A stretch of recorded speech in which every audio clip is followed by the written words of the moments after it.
ট্রাম্পকে শান্তিতে নোবেল পুরস্কারের জন্য নেতানিয়াহুর সুপারিশ, পুরনো বিতর্ক ফের তীব্র। ইসরায়েলের প্রধানমন্ত্রী নেতানিয়াহু শান্তিতে নোবেল পুরস্কারের জন্য যুক্তরাষ্ট্রের সাবেক প্রেসিডেন্ট ডোনাল্ড ট্রাম্পের নাম সুপারিশ করেছেন। ওয়াশিংটনের হোয়াইট হাউসে ৭ জুলাই এক নৈশভোজে ট্রাম্পকে একটি খাম দেন নেতানিয়াহু, যেখানে নোবেল কমিটিতে পাঠানো সুপারিশপত্রের কপি ছিল। নেতানিয়াহুর দাবি, তিনি একের পর এক দেশে শান্তি প্রতিষ্ঠা করছেন। এর আগে গত জুনে পাকিস্তানও ট্রাম্পকে শান্তিতে নোবেল দেওয়ার পক্ষে অবস্থান নেয়। ইসলামাবাদ দাবি করে, মে মাসে ভারত ও পাকিস্তানের মধ্যে যুদ্ধবিরতি আলোচনায় ট্রাম্পের মধ্যস্থতা ছিল গুরুত্বপূর্ণ। তবে ট্রাম্পের নোবেল মনোনয়ন ঘিরে বিশ্বজুড়ে বিতর্ক তৈরি হয়েছে। তার প্রেসিডেন্ট থাকাকালে ইরানের পারমাণবিক স্থাপনায় মার্কিন হামলা ও নানান সামরিক পদক্ষেপ অনেকেই অশান্তির কর্মসূচি হিসেবে বিবেচনা করছেন। এই প্রথম নয়, অতীতেও শান্তি নোবেল পুরস্কার নিয়ে বিতর্ক কম হয়নি। ২০০৯ সালে মার্কিন প্রেসিডেন্ট বারাক ওবামা দায়িত্ব নেয়ার ৯ মাসের মাথায় পুরস্কার পান। নিজেই অবাক হয়ে স্মৃতি কথায় লেখেন, এই পুরস্কারটা আমি কী কারণে পেলাম? তার মেয়াদকালেই আফগানিস্তান ও ইরাকে মার্কিন সামরিক অভিযানের ধারাবাহিকতা ছিল। পরে নোবেল ইনস্টিটিউটের সাবেক প্রধান গেইর লুন্ডস্টাড বলেন, এই সিদ্ধান্ত ছিল একটি ভুল।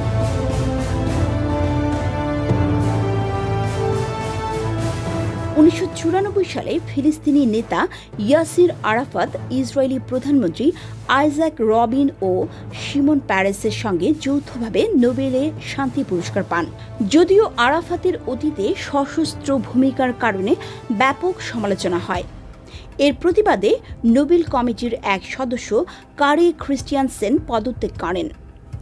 ১৯৭৩ সালে ভিয়েতনাম যুদ্ধবিরতি চুক্তির জন্য মার্কিন পররাষ্ট্রমন্ত্রী হেনরি কিসিঞ্জার ও উত্তর ভিয়েতনামের নেতা লে ডাক থো শান্তিতে নোবেল পান। কিন্তু কিসিঞ্জার যুক্তরাষ্ট্রের বৈদেশিক নীতিতে বিতর্কিত ভূমিকার জন্য অভিযুক্ত হওয়ায় এই সিদ্ধান্ত ঘিরে তীব্র প্রতিক্রিয়া দেখা দেয়। নিউ ইয়র্ক টাইমস তখন একে নোবেল ওয়ার প্রাইজ বলে ব্যঙ্গ করেছিল। ১৯৯১ সালে নোবেল শান্তি পুরস্কার পান অং সান সুচি। সামরিক শাসনের বিরুদ্ধে অহিংস আন্দোলনের জন্য সম্মানিত হলেও ক্ষমতায় এসে রোহিঙ্গা গণহত্যা নিয়ে তার নীরব ভূমিকা ব্যাপক বিতর্কের জন্ম দেয়।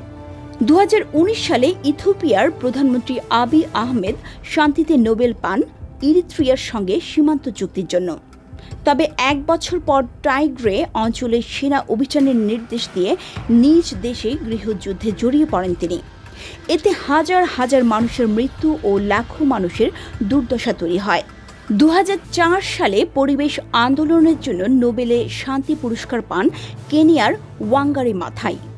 পরে তার দেয়া একটি মন্তব্য, এইডস ভাইরাস আফ্রিকানদের ধ্বংসের জন্য বানানো হয়েছে, ব্যাপক বিতর্কের সৃষ্টি করে, যদিও এর কোনো বৈজ্ঞানিক ভিত্তি নেই।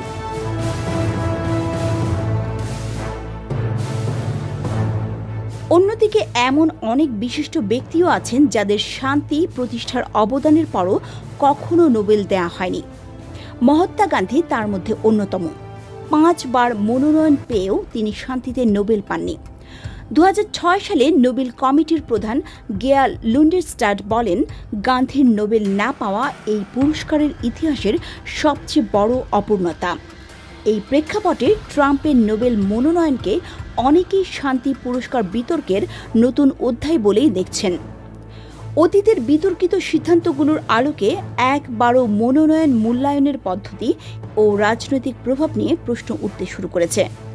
মনোনয়নকে অনেকেই শান্তি পুরস্কার বিতর্কের নতুন অধ্যায় বলেই দেখছেন। অতীতের বিতর্কিত সিদ্ধান্তগুলোর আলোকে এবারও এই মনোনয়ন মূল্যায়নের পদ্ধতি ও রাজনৈতিক প্রভাব নিয়ে প্রশ্ন উঠতে শুরু করেছে।